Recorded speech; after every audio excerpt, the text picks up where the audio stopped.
Hello বন্ধুরা, কেমন আছো তোমরা সবাই? আশা করি সবাই খুব খুব খুব ভালো আছো। আজকে আমি চলে এসেছি রান্নাঘরে, দেখেই বুঝতে পারছো। আর আজকে আমি কি টিপস এন্ড ট্রিক্স শেয়ার করছি বলো তো? খুব দরকারি একটা টিপস এন্ড ট্রিক্স রান্নার উপরে, সেটা হলো মুগ ডাল ভালো করে ভাজার প্রসেস। তো চলো ঝটপট দেখিয়ে ফেলি, কথা না বাড়ি, ঠিক আছে? এই দেখো বন্ধুরা, কথা বলতে বলতে মুগ ডালটা প্রায় ভাজা হয়ে যাচ্ছে। আমি একটা কড়াই নিয়েছি, কড়াইটা আগে ভালো করে গরম করে নিয়েছি। শুকনো কড়াইতে কিন্তু আমি কোনো রকম তেল দিইনি, না দিয়ে এবার মুগ ডালগুলো দিয়েছি, দিয়ে নাড়াচাড়া করতে হবে কন্টিনিউ, নাহলে মুগ ডালটা পুড়ে যেতে পারে। আর দেখো এরকম ভাজা ভাজা হয়ে যাচ্ছে। হ্যাঁ, যখন সুন্দর মুগ ডালের গন্ধটা বেরোবে তখন কিন্তু আমি গ্যাসটা বন্ধ করে দিয়ে মুগ ডালটা ধুয়ে নেব। তো দেখতেই পাচ্ছ, কথা বলতে বলতে এটা হয়েও গেছে। আর এটা সারাক্ষণ লো থেকে লোয়ের একটু বেশি ফ্লেমে ভাজা ভালো, তাহলে সুন্দর গন্ধ হয় আর ঝটপট পুড়েও যায় না। এটা আমি তেল ছাড়াই শুকনো খোলাতে এভাবে নেড়ে নিচ্ছি, বুঝতেই পারছো। তো দেখো এটা ভাজা হয়ে গেছে, এবার আমি এর মধ্যে জল দেব।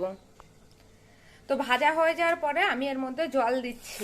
এই জলটা দিয়ে কিন্তু আমি রান্না করব না, এই জলটা দিয়ে আমি ভালো করে ধোবো। তোমরা চাইলে আলাদা একটা পাত্রের মধ্যে নিতে পারো, ডালটা ঢেলে তারপরে জল দিয়ে ভালো করে ধুতে পারো।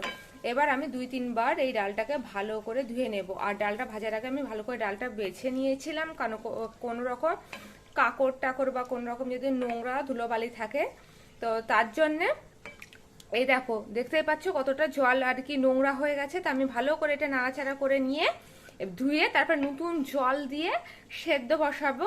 তখন আমি এর মধ্যে তেল আর একটু নুন অ্যাড করব।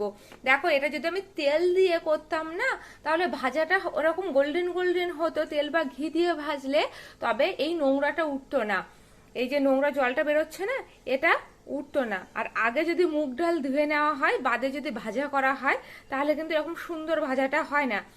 আর হয় যদি মুগ ডাল ভালো করে ধুয়ে জল ঝরিয়ে শুকনো করে তারপরে ভাজা হয়, যেটা সময় সাপেক্ষ, সারাক্ষণ হাতে অত সময় থাকে না।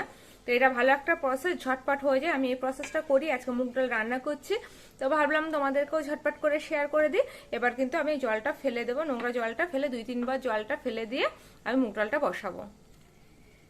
এই দেখো জলটা বন্ধুরা কত চকচকে হয়ে গেছে। এর মধ্যে আমি তেল আর নুন দিয়ে দিয়েছি, দিয়ে এটা সেদ্ধ বসিয়ে দিয়েছি। খুব তাড়াতাড়িও সেদ্ধ হবে আর খুব ভালো কিন্তু গন্ধও হবে। তো বন্ধুরা, মুগ ডাল ভাজার ভিডিওটা যদি ভালো লেগে থাকে, লাইক শেয়ার কমেন্টস করতে কিন্তু একদম ভুলবেন না। আর মুখার্জি ফ্যামিলি ব্লগস অবশ্যই সাবস্ক্রাইব করে রাখবে এই ধরনের নিত্য নতুন টিপস এন্ড ট্রিক্স এর জন্য। তো চলো বন্ধুরা, এখনকার জন্য টাটা।